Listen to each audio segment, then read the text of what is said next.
ተናስተልኝ ክቡራትና ክቡራን ተመልካቾቻችን ምናመሻችሁ ሰዓቱ ልክ ከምሽቱ 7 ሰዓት ሆኗል በእስራኤል ኢትዮጵያ ቴሌቪዥን ጣቢያ ቴላቪቭ ከሚገኘው ስቱዲዮ ከሻባት ከወጣ በኋላ ወይም ሰንበት ከወጣ በኋላ የመጀመሪያውን ልዩ የዜና ዝግጅት አሁን ይዞ ይቀርባል ዋና የሳምንቱን ዜናዎች ነው ይዘን የምንቀርበው እስከ ፕሮግራማችን ፍጻሜ ድረስ እስከ 8 ሰዓት ድረስ አብራችሁን እንደምትቆዩ ተስፋ አለን ይህንን ስርጭታችንን ተመልካቾቻችን እንደተለመደው የምታገኙት በየስና በሆት በኬብልና በሳተላይት ባገር ውስጥ በ140 ቁጥር ሲሆን በውጭ ሀገር የምትከታተሉን ተመልካቾቻችን ደግሞ ልብ በሉ በአይኢቲቪ ቻናል በዩቲዩብ ገጻችን ታገኙናላችሁ ሰብስክራይብ ሼር እና ላይክ ማድረጋችሁን እንዳትዘነጉ ወደ ዋትስአፕ እና ቴሌግራምም ሼር ማድረግ ትችላላችሁ ዋና አስተባባሪ ቶመር ደገሰ ከፍተኛ ምስልና ድምጽ አቀነባባሪያችን አየልኝ ሽፈራው ማስተናገደውና አዘጋጅ ማቀርብላችሁ ፋሲል ለገሰ ነኝ የሳምንቱ ዋና ዜናዎች አዲስ የጦር ኃይሎች የተማዦር ሹም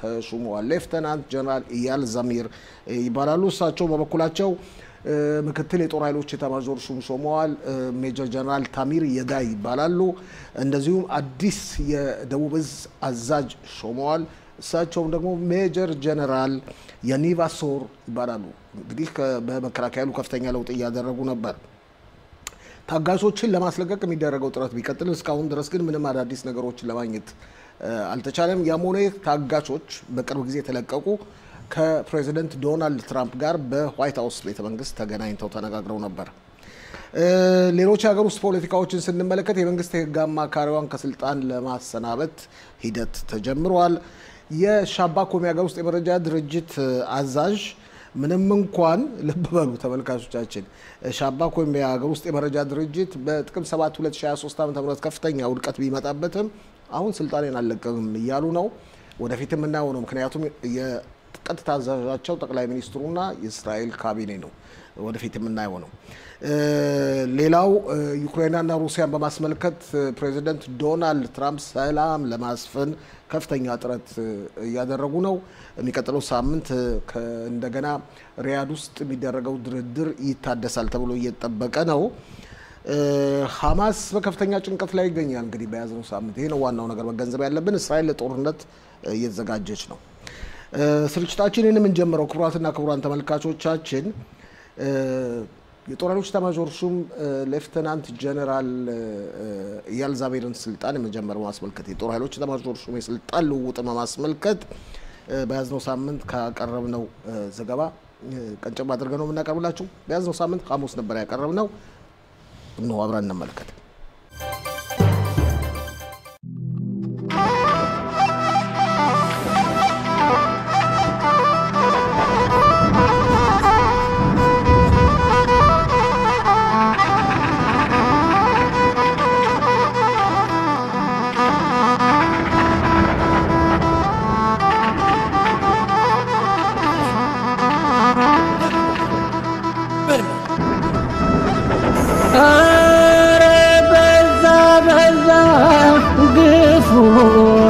Zandefa Arabaza Bifu Mizandefa Aparagraf Sharafasti tafa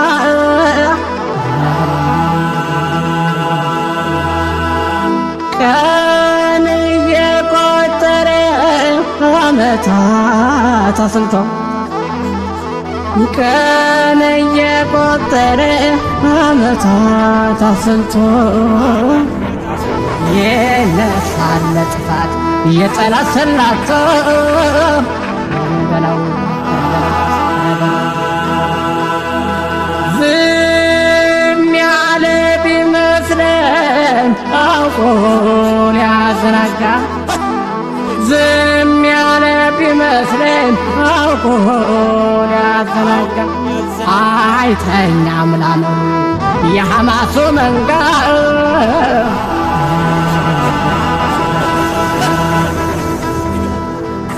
موتون تودد منور تطلع موتون تودد منور تطلع بلا سايوندو ይሄን ሰው በላው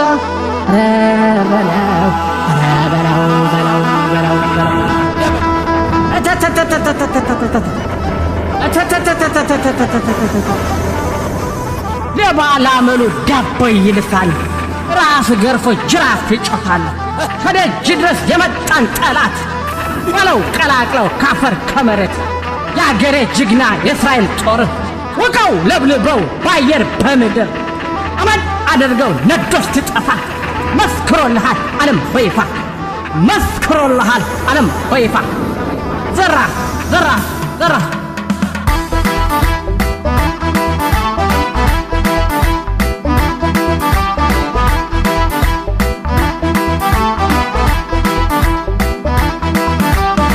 ገስስና ባረበለ ካፈር ቀላቃ ግፋ በለው አትስተፋታ ለንሽፋ ገስስና ባረበለ ካፈር ስለ ቅንብሩ ባልደረቦችን አመሰግናለሁ።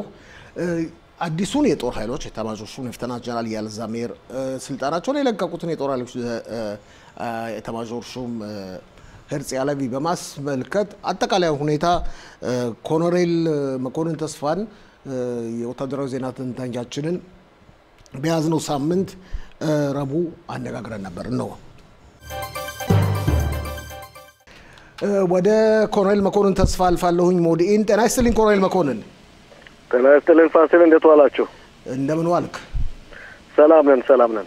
እንግዲህ አብራቸው ውትድርና ያገለገልከው በስራቸው ያገለገልከው ሌተናንት ጀነራል ኢያል ዛሚር በዛሬው ዕለት ሹመት ተቀብለው ከዛሬ ጀምሮ 24ኛው የእስራኤል የጦር ኃይሎች ኤታማዦር ሹም ሆኗል። እስቲ ባጭሩ ስለማንነታቸው ለተመልካቾቻችን የምትገልጽልን? በርግጥ የትላንትናው ጀነራል የዛሬው ፊልድ ማርሻል ኢያል ዛሚር የኔ ኮማንደር ነበሩ። በብዙ ዘርፈ ብዙ በሆኑ ነገሮች ተፈትነው ከዚህ ደረጃ የደረሱ ላቅ ያለ እውቀት ያላቸው ብዙ እዞችን የመሩ በእውነት የእሳቸው የስራ ዘመን ስኬታማዊ እንዲሆንና ሙሉ በሙሉ የወታደሩን ድርጅት የወታደሩን ተቋም ደህና ቦታ እንዲያደርሱት እመኛለሁ። የእሳቸው ስኬት የእስራኤል ሀገር ስኬት ስለሆነ በህዝብ ስም መናገር እችላለሁ። ይህን ካልኩ በኋላ የወታደራዊ አካል መጠናከርና ልዩ ፈር መያዙ ለእስራኤል ሀገር ሉዓላዊነት የእስራኤል ሀገር ጠባቂ ስለሆነ እንግዲህ መንግስት ቢወድቅ መንግስት ይተካል። አንድ የሆነ የፓርቲ አለቃም ሲወድቅ ሌላ ሊቀየር ይችላል። ግን ወታደር አካል ተቋም ለዘላለም የሚኖር ነው። ይህ ተቋም በጥሞና ከተመራና በስነ ስርዓት በዲሲፕሊን ሙሉ ስራውን ወደ ፖለቲካው ሳይገባ ሌላ ነገሮችን አዝማሚያ ሳይሄድ እንደሚመሩት ባለሙሉ ተስፋ ነኝ። በአሁኑ ሰዓት እሳቸውም ብዙ የእሳቸው ካቢኔ የሆኑ ጀነራሎችን የሚለውጧቸው አሉ። ይህንም እንደሚያደርጉ በቅርብ ቀን አልጠራጠርም።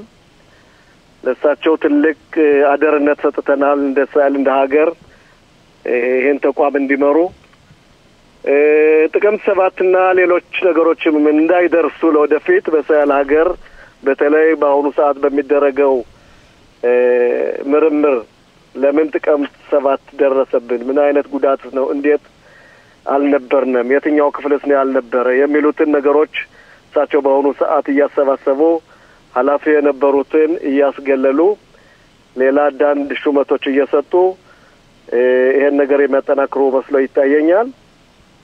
እንደምታየው የሚወጡት የምርመራ ሁኔታዎች በህብረተሰቡ በኩል ተቀባይነት የላቸውም። ምክንያቱም ኃላፊነት ያስፈልጋል። ኤታማዦር ሹም ሄርጽ ያለቪ እንዳሉትም እሳቸው ይሄን ነገር ኢያል ዛሚር ኃላፊነትን እንዲሰጡ ፈቅደውላቸዋል። ዞሮ ወታደሩ አካል መከላከያ እንደ መከላከያ ሻባክና ሌሎችም አካላት በዛን ቀን ሽንፈት ስለደረሰባቸው ለሀገራችን ትልቅ ውድመትና ትልቅ ክስተት ስለተፈጠረ በአሁኑ ሰዓት እኒህ ትልቅ ጄኔራል ፊልድ ማርሻል ደረጃ ተቀብለው እዛ መቀመጣቸው ሀገራችን ወደፊት ጥሩ ሁኔታ ይደርሳል የሚል አቋም ነው ያለኝ።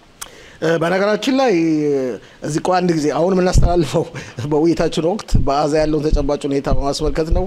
ተርበናል ይላሉ እንጂ ተመልከቱ ምን ያህል ኬክ፣ ሌላም ነገር ብስኩትም፣ ጣፋጭ ነገር ሁሉም ምግብ እንዳለ ለማየት እንችላለንና እንድትመለከቱ አውቀን ነው የምናቀርበው። በነገራችን ላይ ስለ እንደው 30 ሰከንድ ስለ ሌፍተናንት ጀነራል ሄርዚ ሃሌቪ እሳቸው የሚሆኑ ጀግና ነበሩ። ነገር ግን ጥቅምት 7 ላይ ተሳስተዋል። ፊልድ ማርሻል ሄርዚ ሃሌቪ በእውነት አንደኛ ከ40 ዓመት በላይ በውትድርና ተቋም ያገለገሉ ብዙ በልዩ ኃይል መሪነት ለእስራኤል ብዙ ስራ የሰሩ እንዳጋጣሚ እንደድል ሆኖ እሳቸው በ7 ቀን በዚህ ድርጊት መሪ ስለነበሩ ኃላፊነታቸውን ወስደው ስራቸውን ለቀዋል ማለት ይችላል። እሳቸው የሚመሰገኑ እውነተኛ ሀቀኛ ቁርጠኛ መሪ ናቸው። ይህን ካልኩ በኋላ ማንኛውም ሌላ ሰው ቢሆን ኑሮ ጥቅምት 7 በደረሰው ሽንፈት በማግስቱ ነበር የሚለቀው። እሳቸው ግን ከነ ሽንፈታቸው ወታደሩን አጠናክረው በየልዩ ኃይሉና በየእዙ እየሄዱ እያዩ ጦርነቱን በቅርብ እየተመለከቱ በሰሜኑም ቢሆን በደቡቡ ትልቅ ለእስራኤል ትልቅ ስራ ትልቅ ውለታ አላቸው የሚል አቋም ነው ያለኝ። የሚመሰገኑ ሰዎች ናቸው። አንድ ሰው ደግሞ ስራው ላይ ሽንፈት ሲደርስበት ቦታውን መልቀቅ በተለይ በመከላከያ ተቋም ተቀባይነት ስላለው እሳቸው ይህን ቦታ ለቀዋል።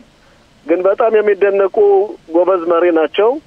በእሳቸው ጊዜ ብቻ ይሄ በመሆኑ ኃላፊነቱን ወስደዋል ማለት እችላለሁ።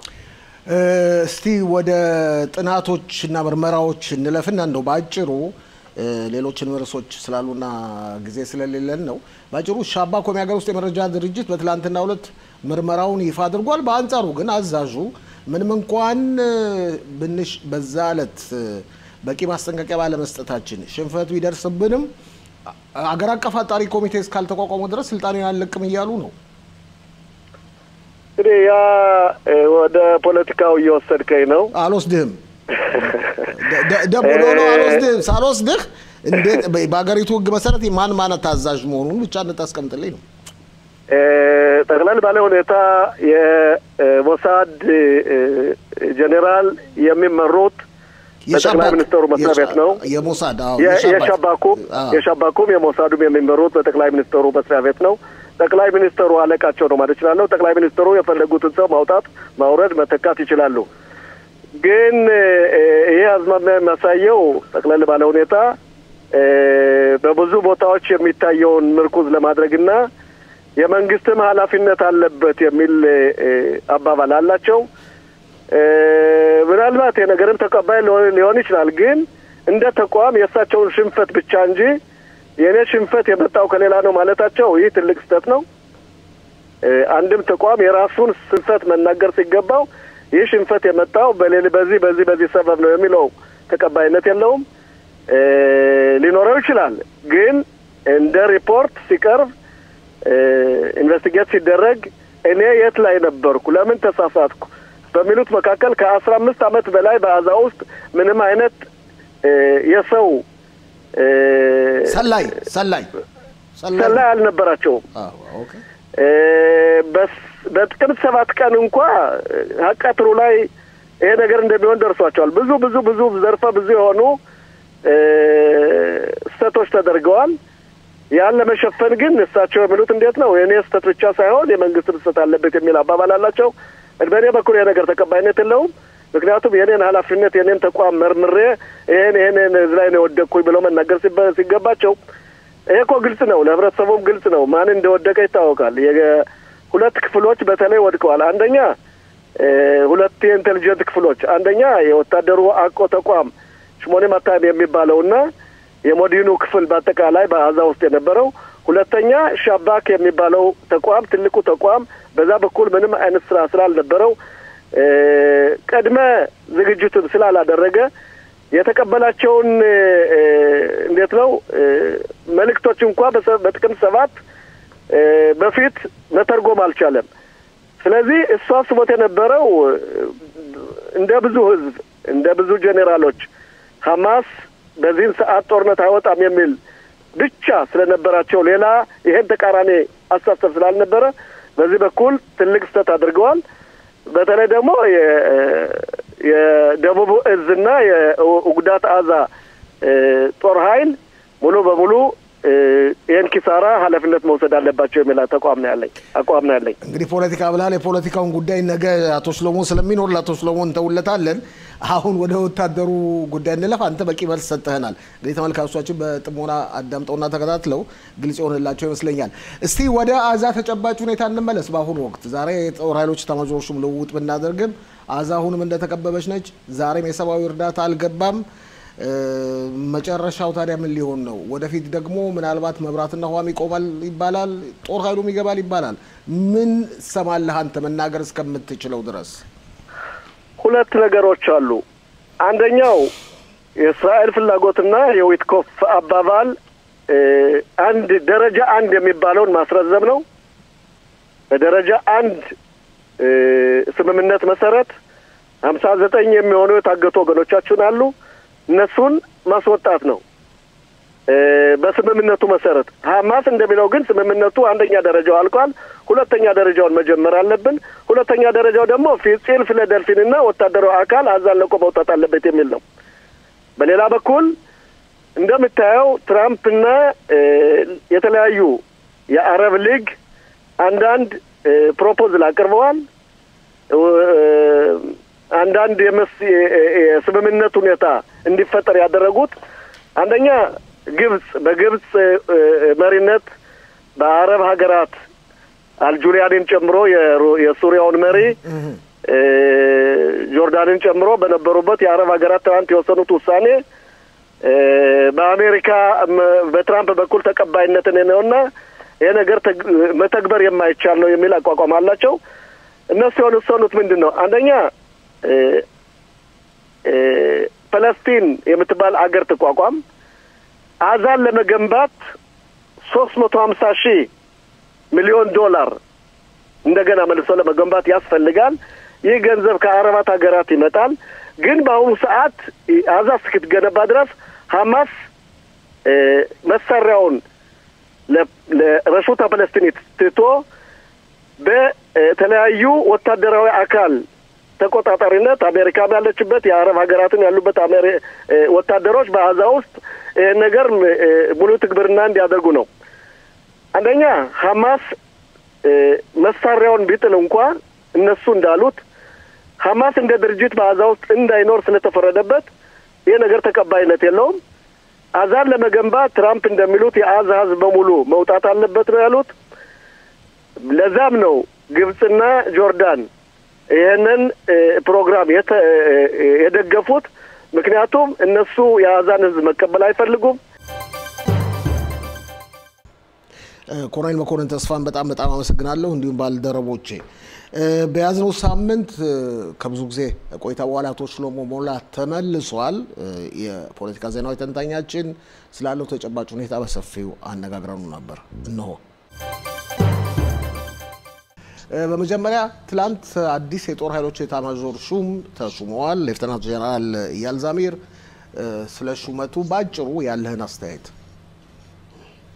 እንደሚታወሰው በ7 ቀን 10ኛ ወር 23000 ዓመተ ምህረት በሐማስ ባደረገው ወታደራዊ ውድቀት በእኛ ላይ ሙሉ በሙሉ ኃላፊነትን ወስደው ለውድቀቱ ኃላፊነትን የወሰዱት ከመጀመሪያው ጊዜ ጀምሮ ኤታማዦር ሹሙ ሄርዚ ሃለቢ ነበሩ። እንዲሁም የመረጃ እና የደህንነት ኃላፊውም እኛ ኃላፊነትን ወስዳለን ብለዋል። ማለትም ወታደራዊ ክፍሉና መረጃ ክፍሉ ሙሉ በሙሉ ስለ ውድቀቱ ኃላፊነትን ሲወስዱ እነሱ ግን ያሉት እንዴት ነው? መጀመሪያ ከውድቀታችን መንሰራራት አለብን ጠላትን ማሸነፍ አለብን ጠላትን ማንበርከክ አለብን የተጠለፉትን ወገኖቻችን ማስመለስ አለብን ከዛ በኋላ እኛ ስራችን ቦታችን እንለቃለን ብለው አስታውቀው ነበር ባስታወቁት መሰረት ሄርጽ አለቤና እንደሳቸውም የተለያዩ ጀነራሎች የመረጃ ክፍሉም እንዲሁም የተለያዩ የቁልፍ ቦታ ኃላፊዎች ኃላፊነታቸውን ወስደዋል በዚህ ምክንያት ሄርጽ አለቤ ያው ቦታቸውን ለቀዋል ማለት ነው እነዚህንም ሊያደርጉ የቻሉ በራሳቸው በውስጥ ደግሞ ውስጣዊ ምርመራ ካደረጉ በኋላ ወታደራዊ ምርመራ ማለት ነው ጥፋቱ የት ላይ እንደሆነ ማን ነው አጥፊ የሚለውን ያን ሁሉ ካወቁ በኋላ እሳቸው እንደ ድርጅቱ ወይም እንደ ተቋሙ የበላይነት ስላለባቸውና ኃላፊነት ስላለባቸው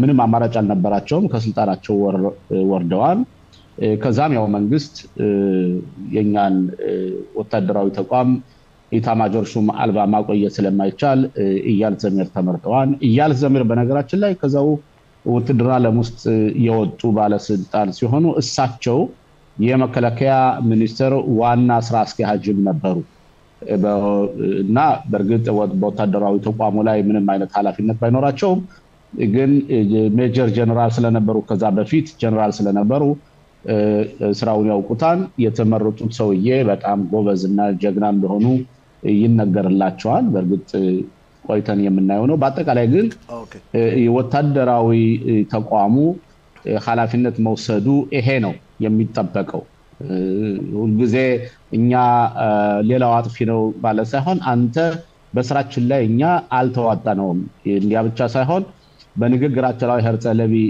የተናገሩት እንዴት ነው እስከምሞት ድረስ ይህን ውድቀት ተሸክሜው ሞታለሁ ብለዋል ማለትም በኃላፊነት እንደተሸከምኩት ይሄ በጣም በእውነት እሳቸውን የሚያስደንቅ ነው ግን ይበልህ እንዳለ ደግሞ ሄርጽ አለቤን ማመስገን የሚገባው እንዴት ነው ባደረጉት የውድቀት ተነስቶ ሂዝቦላን ድባቅ መትተው ሱሪያ የአሳድ መንግስት ጠፍቶ የሱሪያ ወታደራዊ ተቋም በሙሉ ተጨፍጭፎ ወታደራዊ ተቋሙ በሙሉ ተደምስሶ ሂዝቦላ ተንበርክኮ ናስራላ ተመሬት ተቀብረው እንዲሁም ሐማስ በከፍተኛ ደረጃ ተመትቶ ከተመታ በኋላ ያንሰራራ ነው ያ የፖለቲካዊ ጉዳይ ስለሆነ ነው እንጂ እዚህ ላይ ከፍተኛ ጥቃት አድርገዋል ያ ብቻ ሳይሆን ኢራንንም ሁለት ጊዜ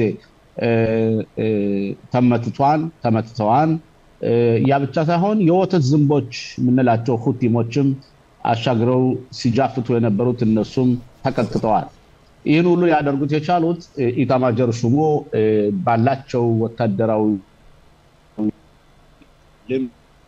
ነውና ይሄ እንዲያስደንቃቸው ያስፈልጋል ኦኬ እንመለሳለን ስለ ሀገር ውስጥ የፖለቲካ ሁኔታዎች ስለ ሻባክም ስለ መንግስት የህግ አማካሪም ግን ከዛ በፊት ትላንት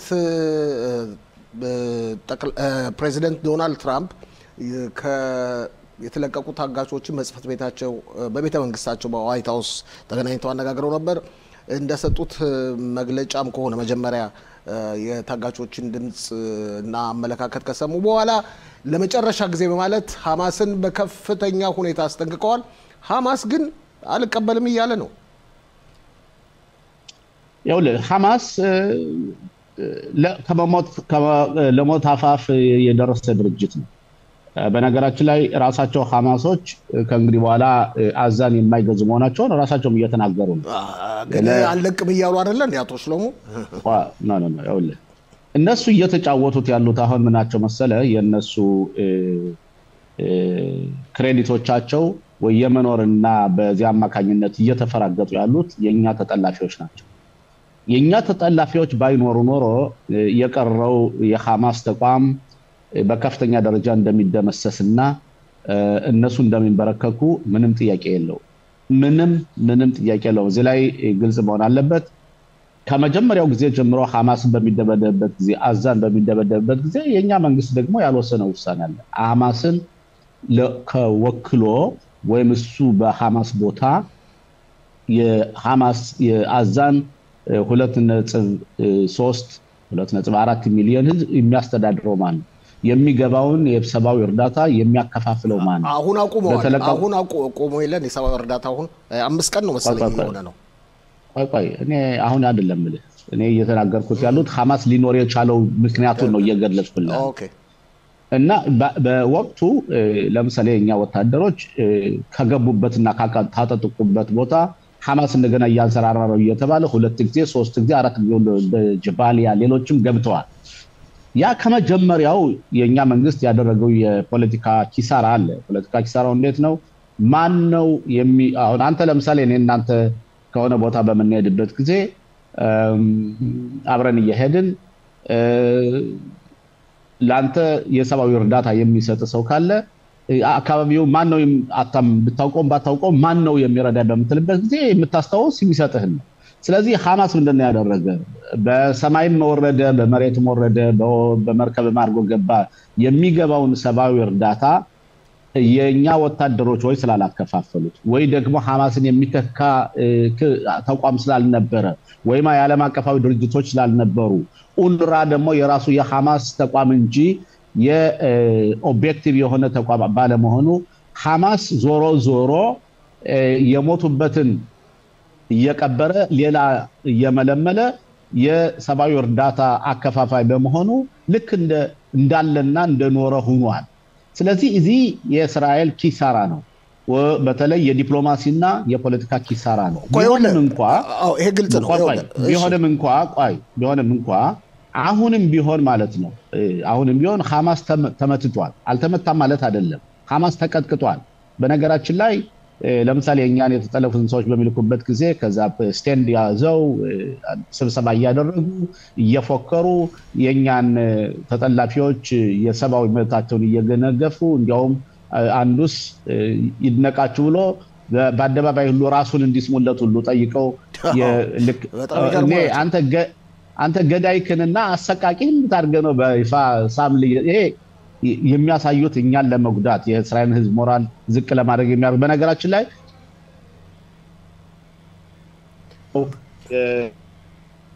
ናቸው።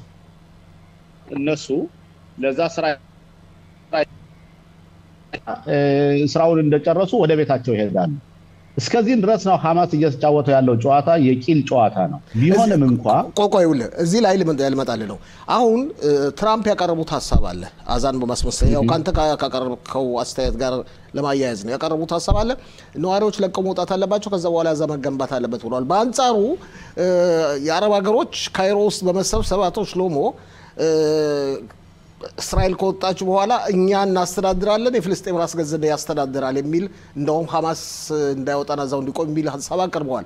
ስለዚህ እንደዚህ ነገሮች ላይ ተጣጡ አይደለም ሐማስ እንዲቆም አላሉ። እነሱ ያሉት እንዴት ነው? ሐማስ በፖለቲካው አይሳተፍም ግን በሌላ ትጥቅ ይፍታል አሉ። ያውልህ ይሄ የአረብ ሀገሮች የአረብ ሊግ የሚያርጉት ያመጡት አቋም በጣም ትራምፕ ያመጡት ራዲካል ሐሳብ ነው። ራዲካል ሐሳብ ምንድነው? በጣም አጠቃላይ አዛን ከ2.4 እና 2.3 ሚሊዮን ህዝብ የሚያጸዳ አቋም ነው ዘው የቀረቡት ትራምፕ። የሚገዛው ሐሳቡን የሚገዛ ሀገር ከተገኘና ከወሰዱት እሺ ጥሩ። አሜሪካ ለምሳሌ ብድግ አድርጋ ወስዳ 2.4 ሚሊዮን ዜጎች የምታስቀምጥ ከሆነ ምንም ችግር የለውም። ግን ይሄ እኔ የትራምፕ ሐሳብ ቢሆን ኖሮ ሁላችን ደስ ይለን ነገር ግን የሚተገበር ተግባር አይደለም። አቶ ፋሲል አሁን ግን ትራምፕ የግብጽና የአረብ ሀገሮችን ሐሳብ አልቀበልም እያሉ ነው። ያ ሌላ ጉዳይ ነው። በዲፕሎማሲ ደረጃ የሚደራደሩት ነው። ግን እኔ አሁን በ2025 ዓመተ ምህረት 2026 ዓመተ ምህረት 2.4 ሚሊዮን ህዝብ ቤቱን ለቆ አገሩን ለቆ በአውሮፕላን እየተሳፈረ በመኪና ተሳፍሮ ባለም ይበታተናል ብሎ የሚያስብ ሰው ካለ በጣም የድንቁርና አስተሳሰብ ነው ብዬ ነው የማስበው። ሊሆን አይችልም። ግን ምናልባት ትራምፕ ካመጡት ሐሳብና ለምሳሌ የአረብ ሀገሮች ካቀረቡት ሐሳብ ምናልባት ማዕከላዊ ሐሳብ ሊፈጠር ይችላል ብዬ ገምታለሁ። ሊሆን የሚችለው እንዴት ነው? ለምሳሌ ያህል አዛ እንደገና እስከምትገነባ ድረስ የአዛ ማህበረሰብ በሲናይ በረሃ በተለይ በግብጾች አካባቢ ድንኳን ተጥሎለት ወይም ካራቫን የግዚያው ቤት ተሰጥቷቸው አዛ እንደገና እስከምትገነባ ከተገነባ ተመልሰው ሊመጡ እንደዚህ አይነት ነገሮች ሐሳብ ሊቀርቡ ይችላሉ። ግን ዋናው ቁም ነገሩ ምን መሰለ?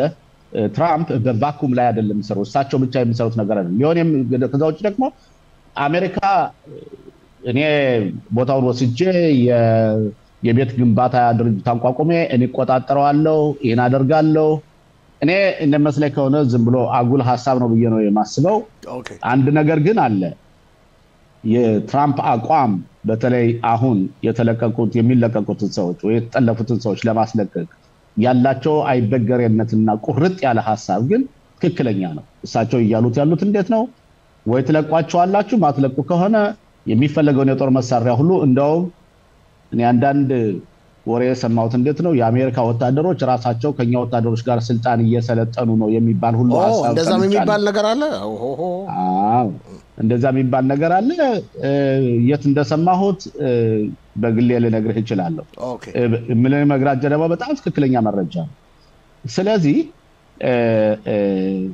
ይሄ ተቋም ምናልባት አቋም ስለዚህ አሁን አንተ በትለው ትራምፕ የግዴታ ሐማስን ማንበርከክ ይፈልጋሉ ነው በትለኝ ምንም ጥያቄ የለው ምክንያቱም ሐማስ ካልተንበረከከ ሰዎችም ለቀቁም አልለቀቁም የፍልስጤም ራስ አገዛዝ አቡ ማዘንም ገባም ወይም የአረብ ሊግ ሰዎችም ገቡ ወይም የተባበሩት መንግስታትም የአውሮፓ ሀገሮችም ኃላፊነትን ወሰዱ መጀመሪያ ካዛ ሐማስ መጽዳት አለበት በነገራችን ላይ ይሄ አቋም የእስራኤል አቋም ነው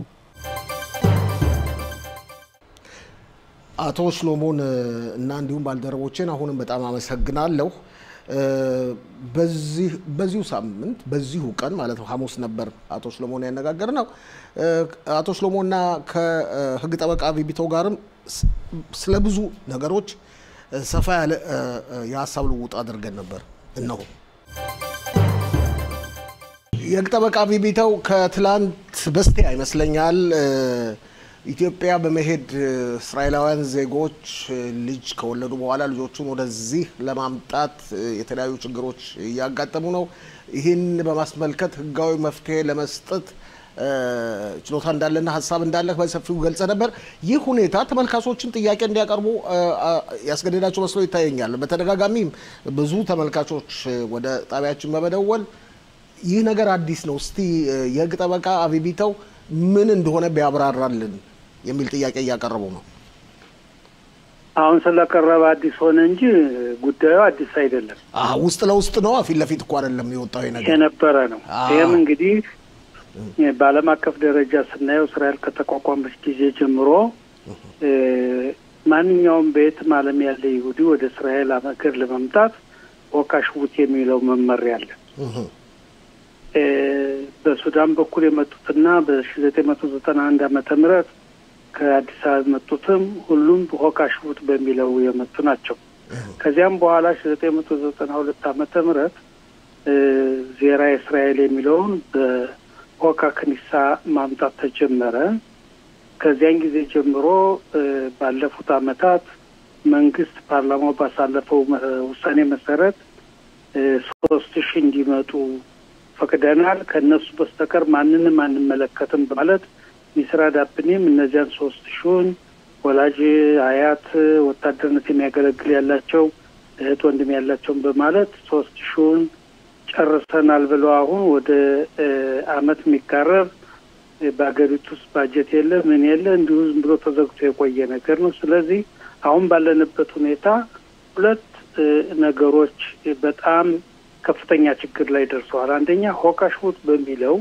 አንድ ድሮ ወደ እስራኤል ሀገር ከመምጣታቸው በፊት ልጆች ወልደው አሁን የዲኤንኤ ምርመራ አድርገው የተረጋገጡ ሁለተኛው ደግሞ ከዚህ ሀገር ተመልሰው ሄደው በቀደም እንደገለጽኩት መቼም የኛ ወንድሞች አርፎም እንደምንም ተንቀሳቅሰው ደግሞ ልጅ ወልደዋል ልጆች 18 ዓመት ምን ያህል ነው ይሄ ክስተት ምን ያህል ብዙ ቢሆኑ ለዚህ ተመልካቾች ደጋግሞ በመደወል እባክን ደግሞ ያብራራልን ብለው የጠየቁት ምን ያህል ቢሆኑ በመቶዎች እኔ እንደምገምተው ከሆነ በመቶዎች ሊቆጠር ነው ከኔ ይሄን ያህል ነው ብዬ መናገር አልችልም ግን በርከት ያሉ አሉ ስለዚህ በየትም ሀገር ቢሆን ልጅ አለኝ ካልኩ እኔ ዜጋ ነኝ እኔ ይሁዲ ነኝ ልጅን አምጡልኝ ካልኩ እንዲያውም ወካሽቡት በሚለው መሰረት የሰኩኑታ ይሁዲት መስሪያ ቤት በዚያ ውስጥ ነው ተምስራዳ ፕሪም ጋር ተነጋግረው ነበር የሚጨርሱት ግን በርከት ያሉ ከ2014 ዓመተ ምህረት ጀምሮ በርከት ያሉ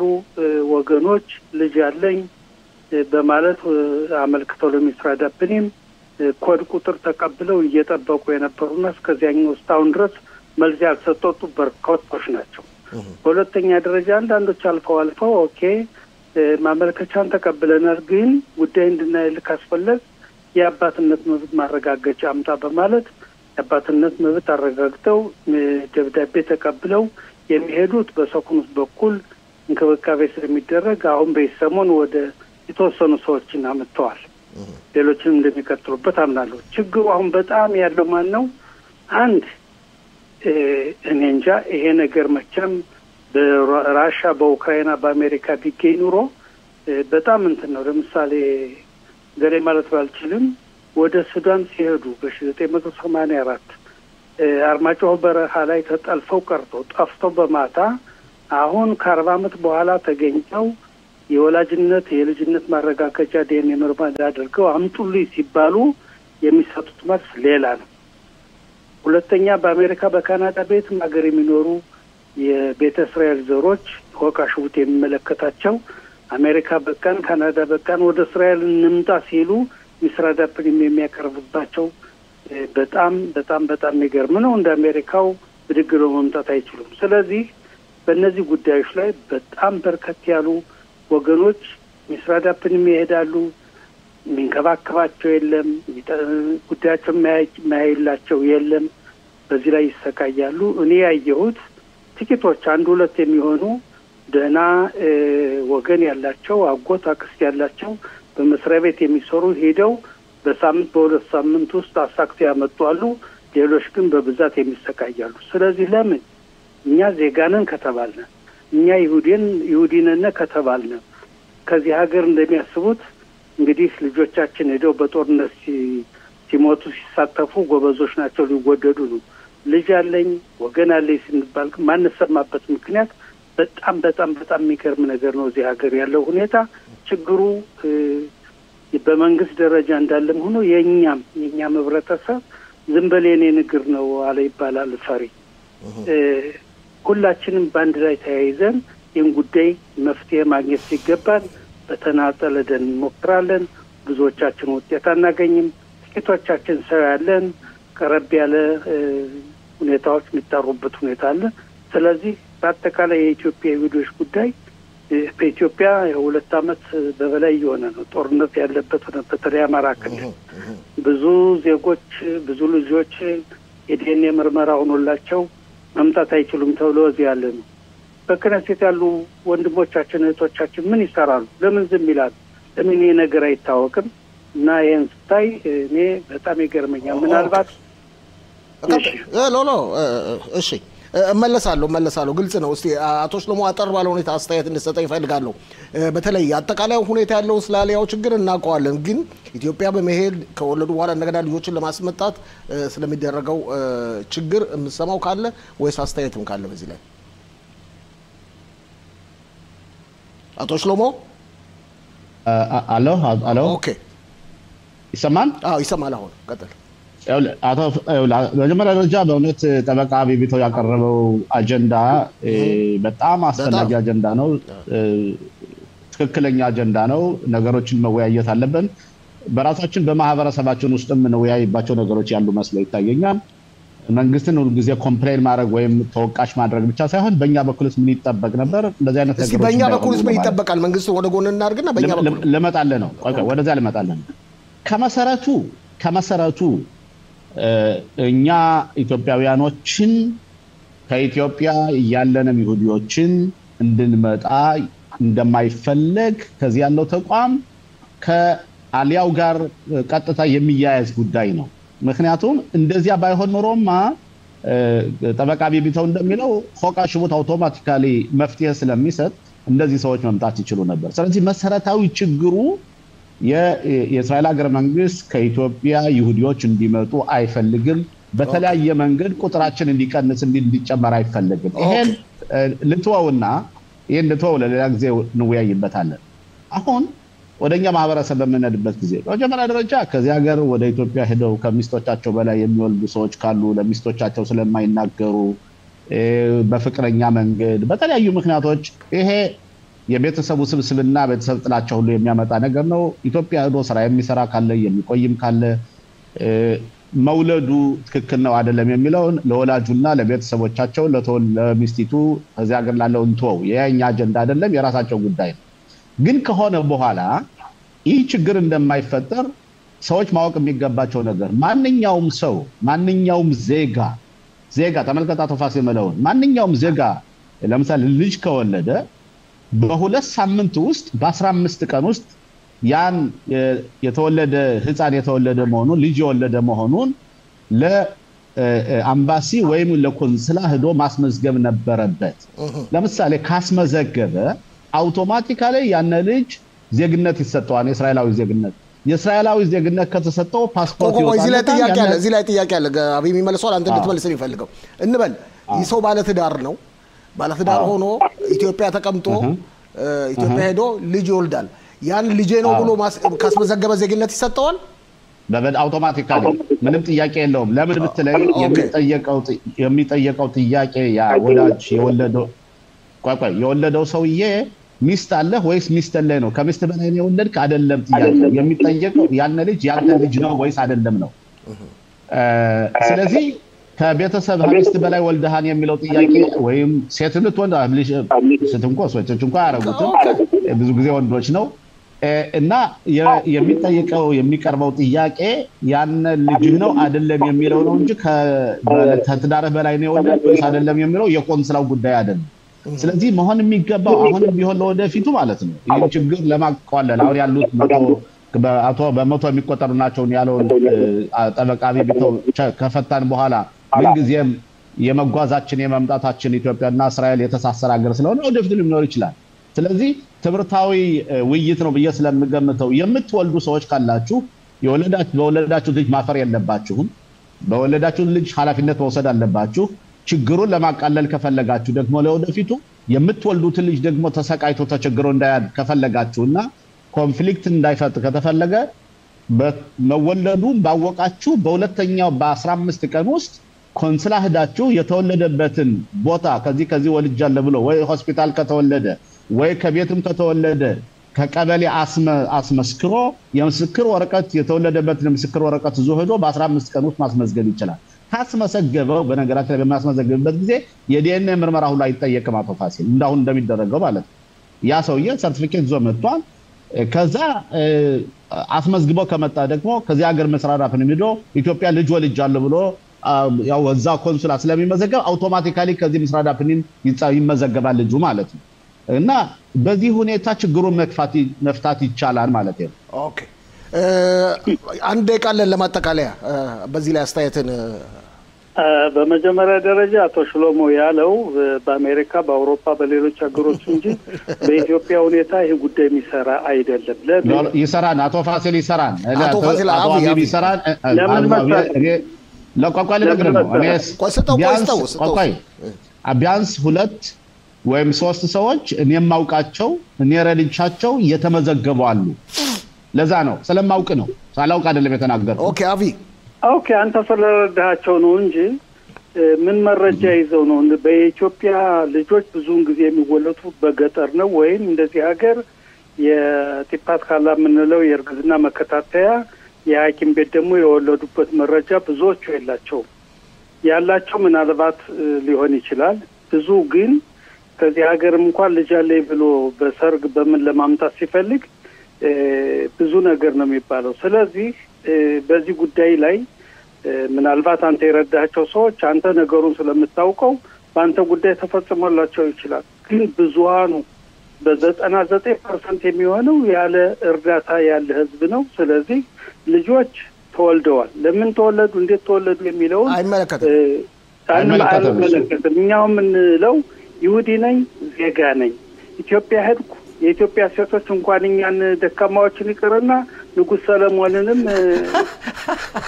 ሰላውታል ስለዚህ ሳሳተኝ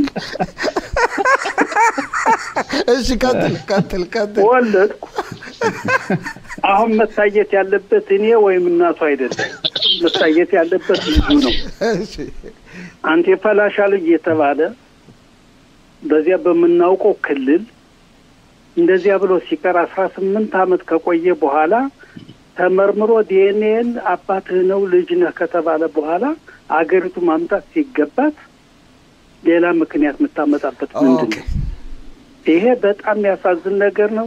እኔ እንጃ እንደ ዜጋ በጣም ማፍርበት ጊዜ መጥቷል። ለምን ምናልባት ባላውቅ ኑሮ ማንበብ ህጉን ባላውቅ ኑሮ እንደ ልቤ ዝም ብዬ እሰራለሁ፣ በላለሁ፣ ፈነጥዛለሁ፣ ማዶን እሄዳለሁ፣ አበቃሁ። ግን በጣም የሚያም ነገር ነው።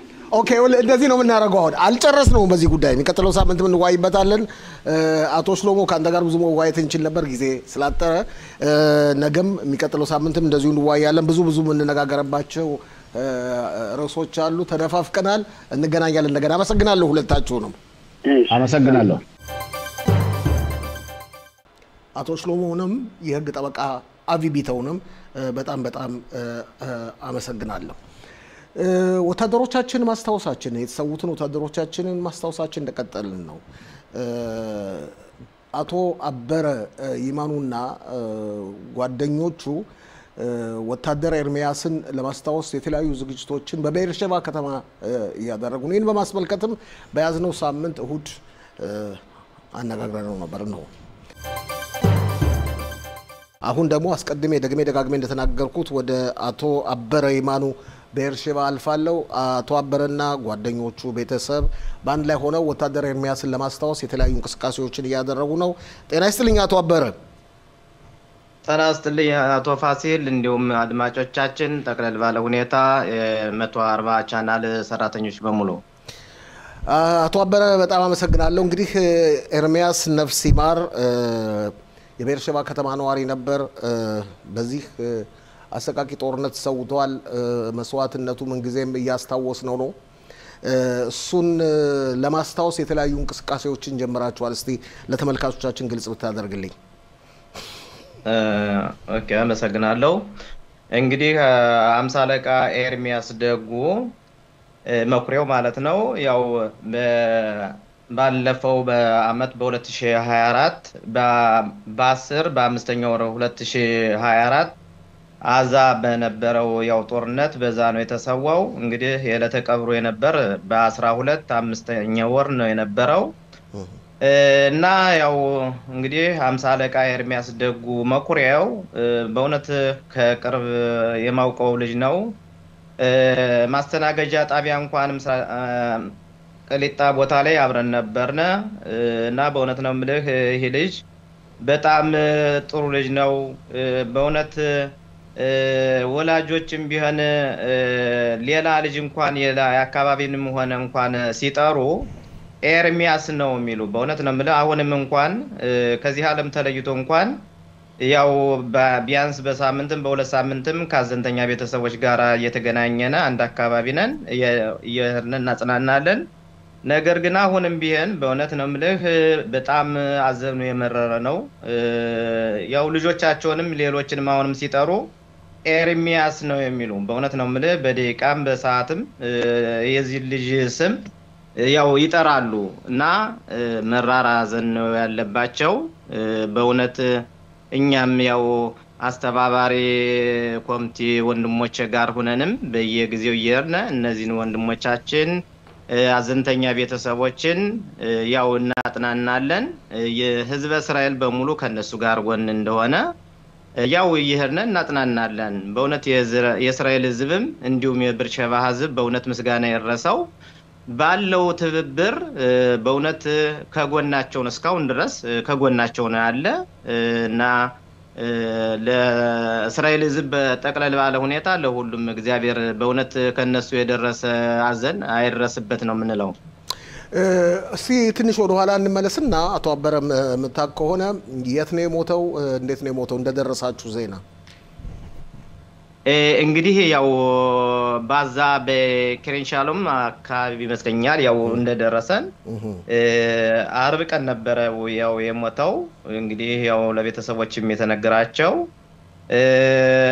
እና ያው ውጊያ ላይ እንዳሉ ይመስለኛል። እንግዲህ ጥሩ አርጌ ከዚህ ላይ ያው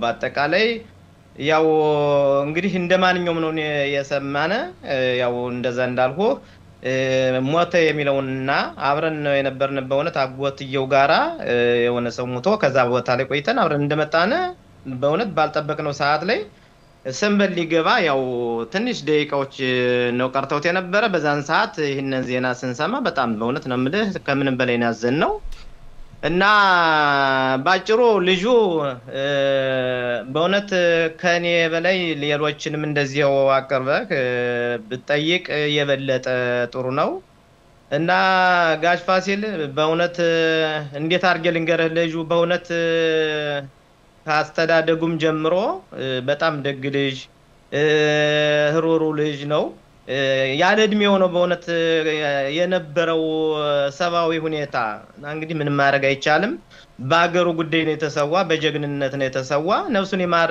ያልና አዝንተኛ ቤተሰቦችንም በማጥናናት ላይ ነው የምንገኘው መቼ ነው ይሄንን ኦሪት ማስገባቱን ስነ ስርዓት ለማድረግ ያሰባችሁት አቶ አበረ ኦሪቱ እንግዲህ የሚገባው ማለት በሃይማኖቱ በኩል ወይም በኦሪቱ በሚያዘን ቀን አቆጣጠር መሰረት በ29 5ኛ ወር 2025 ነው የሚሆነው እና እንግዲህ ከመጀመሪያው ይሄንን እንዴት ገፋፋችሁ ምንማንን ታነሱት ጉዳዩን ደግሞ ልጠይቅ ስለምችል ይሄንን ኦሪት ማለት ገንዘብ መዋጮ የተጀመረው አንዲት ወጣት በለጡ ባብች ካሰው ትባላለች እሷ ሐሳቡን አነሳችው ከዛ ወዲያ አባትየውና አንድ ወንድማችን አለመሆን አባት ይባላል እነሱ ምን አሉን እባካችሁን እቺ ልጅ ከጓደኞቿ ጋር ሆና እንቅስቃሴ ያደረገች ነው ወጣቷ እናንተ ትልቆች ደግሞ እባካችሁን ከጎናችን ሆኑ ብላ ጠይቃለች ብለው ሐሳቡን አቀረቡልን ያው እንደምታውቀው ያው በጦርነቱ ሰሞን ሰጠንም ለወታደሮቻችን ባንጠቅማቸው ያን ጊዜ ከ100,000 ብር ያላነሰ ነው ብርሸባ አዲስ ገቢዎች ያው ለወታደሮቻችን በሶስት ዙር ያው ለወታደሮቻችን በባሲሶች ወይም በወታደሩ ካም ያው እንዲደርሱ ያደረግናቸው እና በዛ መልኩ ያው ከዛ ተሞክሮ እናንተ እኔን አበረንም ሆነ ወንድሜን አንደበትን እናንተ ከለላችሁበት ትንሽ አስቸጋሪ ስለሚሆን ወባካችሁ ወንድሞቻችን እናንተ አብራችሁ ተጎናችን ሆኑ ብለው ጥያቄ ባቀረቡልን መሰረት ያው ነገሩን ጀመርነው ወንድሞቻችን እግዚአብሔር ይስጣቸው አስተባባሪ ኮሚቴ ወንድሞቻችንም እነሱም ተጎናችን አደረግነ ነገሮችን አደራጀነ ከዛ ወዲያ ወደ ስራው ገባነ እግዚአብሔር ይመስገን በእውነት ነው ማለት የእስራኤል ህዝብም እንዲሁም ደግሞ በወጣቷንች በለጡ ባብች ካሰውንም እሷንም በእውነት ነው የምናመሰግን በእሷ አካውንት ተከፈተ እንዲሁም ደግሞ እኛ ደግሞ አስተባባሪ ኮሚቴዎች ደግሞ በእኛ በአስተባባሪዎች አማካኝነት ወደ 65,000 ብር በእሷ በአካውንቱ ደግሞ ወደ 55,000 ብር በጠቅላላ ወደ 120,000 ብር ተዋጦ ያው ያንን ብር ተተዋጣ በኋላ ወደ ሃይማኖት ክፍሎች ወይም ኦሪቱን ወደሚጽፉ ሰዎች በሃይማኖት አባቶች አማካኝነት ወደዛ ቦታ ጠየቅነ ያን ያው ደና ወይም ደረጃ አለው ኦሪቱም የሚጻፈው እሱንም ስንጠይቅ እስከ 160,000 እና እስከ 150,000 ብር ነው ብለው አሉና ከዛ ወዲያም ልጁ አማማቱ እንዴት ነው ብለው ጠየቁን እኛም ያው ባገሩ ጉዳይ ያዛነው የሞተ ስንል እንዲያ ከሆነማ 150 እና 160,000 ብር የሚጻፈው ኦሪት ወደ 115,000 ብር እንጽፍላችኋለሁ ብለው ሃይማኖት ማለት ኦሪቱን የሚጽፉትም እግዚአብሔር ይስጣቸው በዚህ ነገር ፖዚ ወይም ሙላ አደረግነ እግዚአብሔር ይመስገን ያው አሁን እየተጠናቀቀ ነው ተጠናቋል ሁሉም ነገር እንግዲህ እየተጠናቀቀ ነው እንግዲህ እኛ ያው ምንፈልገው ህዝባችን የብርሸባ ህዝብም ሆነ ማንኛውም የእስራኤል ሀገር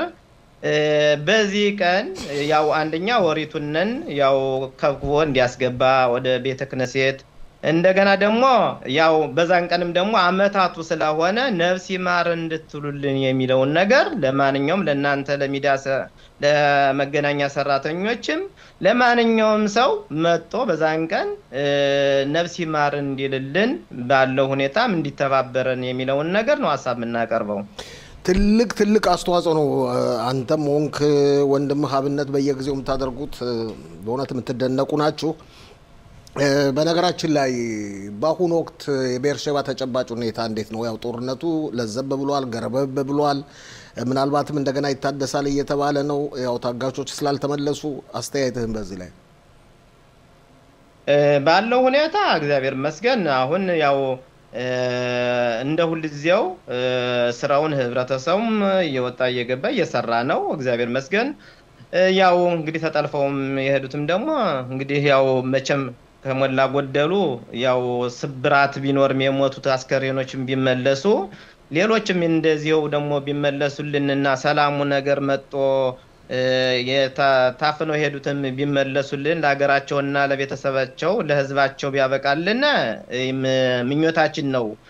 እነሱ ተመልሰው ግን ይሄ አሸባሪና ሰው በላ ድርጅት አሸባሪ ሐማስ የሚባል እንዲወድም እኔ በእኛ ህዝቡም ምኞቱ ነው። ለምን ከዚህ ላይ ሆኖ ነገም አመትም ከአመት በኋላም ዙሮ ነገሩንን የማይረሳና አሸባሪ ድርጅት እስከሆነ ድረስ ይህን የእስራኤል መንግስት አንድ እርምጃ ካልወሰደ እድሜ ዘላለሙን እስራኤል ሰላም እንደማታገኝ የታወቀ ነው። ግልጽ ነው። እስቲ አሁን ወደ ማጠቃለሉ ነው ቃለ መጠይቃችንን። አንደኛ ማለትም ስነ ስርዓቱ በሚቀርብበት ጊዜ በመደጋገም እናነጋግራቸዋለን። ብዙ ሰው በቦታው ተገኝቶ ስነ ስርዓቱ እንዲከታተል ለማድረግ ጥረት እናደርጋለን። እኛም በቦታው ለመገኘት እንሞክራለን። በዚህ አጋጣሚ የምታመሰግነው የምታስተላልፈው መልእክት ካለ? በዚህ አጋጣሚ የብርሸባን ህዝብና እንዲሁም ወንድሞችን አስተባባሪ ወንድሞችን ጠቅለል ባለ ሁኔታ መቼም አንድ ስራ ስትሰራው ከሰው ጋር ሆነ ነው። ያንን ስራ ስትሰራው እኔ ብቻ ሰራው ይሄን አደረግ ካላንድ ሰው ይሄ ትክክለኛ ሰራተኛ አይደለም። እኔን አመስግኑኝ እንደዚህ የሚል ሰው ትክክል አይደለም። በዚህ አጋጣሚ ራቤል ዘርንም ማለት ነው በሃይማኖቱ በኩል እሱም አብሮ ተጎናችን ሆኖ ሁኔታውን እየተከታተለ በሱም እናመሰግናለን። ለሁሉም በቃ በዚህ ጉዳይ ከሌን አንዱን ጠርቻ አንዱን ስለምረሳ በዚህ ጉዳይ ሁሉም ህብረተሰቡ አንድ ሆኖ በእውነት ነው ማለት የብርሸባ ህዝብ አንድ ነገር ከተባለ ቅድሚያ ነው የሚገኝ። በእውነት ነው ማለት አንድ ክቡጽ አለን፣ አንዱ ብርሸባ የሚል ክቡጽ አለን። የታመመነን አንድ ታመመ ከተባለ ይሄንን አድርግ ተተባለ በእውነት ነው ማለት ወዲያውኑ አንድ ነገር ከተባለ በዚህ ክቡጻ መልእክት ካስተላለፍነ ወዲያው ነገር ሁሉ ነገር በእውነት ነው ማለት ህዝቡ በደስታ ነው እንትን የሚለውና በእውነት የብርሸባ ህዝብንም ማንኛውንም እንዳልኩ አንዱን ጠርቻ አንዱን ስለምል አስተባባሪ ወንድሞቻችንም እህታችንም ወጣት በለጡ በለኝም ሁሉንም በቃ እናመሰግናለን። ህዝበ እስራኤልም በእውነት እግዚአብሔር ከዚህ ሰይጣን አረመኔ እንትን ደሞ አላቆ ሰላሙን ነገር ያምጣልን ነው ምንለው። በእውነት እናንተንም እናመሰግናለን። የሬዲዮ ሰራተኞችንም እናመሰግናለን። ሁሉንም ህዝበ እስራኤል ጠቅለል ባለ ሁኔታ እናመሰግናለን። ያው በዚህ አጋጣሚ ደግሞ አዘንተኛ ቤተሰቦችን ደግሞ እንዲያርጋቸው ጠይቃቸው። መቼም አንድ ሰው ሲጠየቅ ያሉ በሐዘን ላይ ነው፣ ከባድ ነው። እነሱንም ደግሞ እንደዚያው አንድ ቀን አመቻችታቸው እንድትጠይቁልንና እንድታወያዩልን ጥያቄያችን ይሆናል እና ጋሽ ፋሲል በጣም ነው የማመሰግነው። በጣም አመሰግናለሁ። በእውነት በጎ ፈቃደኛ ሆነህ እንደው ደጋግመህ በመደወል ይህንን መልእክት ለማስተላለፍ በጎ ፈቃደኛ ስለሆንክ ከዚህ በተጨማሪም ቤተሰቡንም እናነጋገራለን በቅርብ ቀን በአንተ በኩል እንድታዘጋጅ እናደርጋለን። በጣም አመሰግናለሁ። የኤርሚያስን ነፍስ ይማር። በጣም አመሰግናለሁ። አሜን አሜን። አመሰግናለሁ ጋሽ ፋሲል። ወዳረባ ችግር የለም። እኔ በጎ አድራጊዎችን አቶ አበረንም ሆነ ጓደኞችን ሌሎችንም ጭምር በጣም ነው እናመሰግነው። የወታደሮቻችንን በአጠቃላይ ሁኔታ ነፍስ ይማር። ክቡራትና ክቡራን ተመልካቾቻችን እንግዲህ አጠቃለን አብራችሁን ስለቆያችሁ ስለተከታተላችሁ ምን ጊዜም እናንተን ማመስገናችንን አናቋርጥም። እንግዲህ የሳምንቱ ዋና ዜናዎች ዝግጅታችን እዚህ ላይ ይፈጸማል። ይህ ዝግጅት እንዲሳካ ከፍተኛ አስተዋጽኦ ላደረጉት ባልደረቦች በመጀመሪያ ደረጃ ለከፍተኛ ምስልና ድምጽ አቀናባሪያችን አየልሽ ፈራው፣ ለዋና አስተባባሪ ቶመር ለገሰ፣ ለባልደረቦቼ ሁሉ በአጠቃላይ ሁኔታ ምስጋና ያቀርባለሁ። ተመልሰን የምንገናኘው ተመልካቾቻችን ነገ ቀትር በኋላ 2 ሰዓት ነው። ስለዚህ መልካም ሌሊት መልካም የሳምንት መጀመሪያ እመኝላችኋለሁ። ደህና እደሩ።